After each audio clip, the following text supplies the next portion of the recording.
Бұл перевод жайында негізі көптен бері әңгіме жүрді. Қаншама қызу талқыға түсті, бірақ осы заң түрінде осы жақында ғана қабылданды.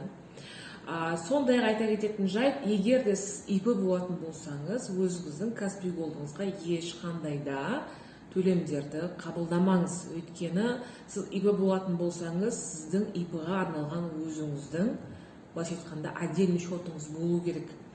Одан кейін кеңес беретін жағдай, бір Каспий Голдты ашып алып, оны барлық мақсатта қолданудың қажет жоқ.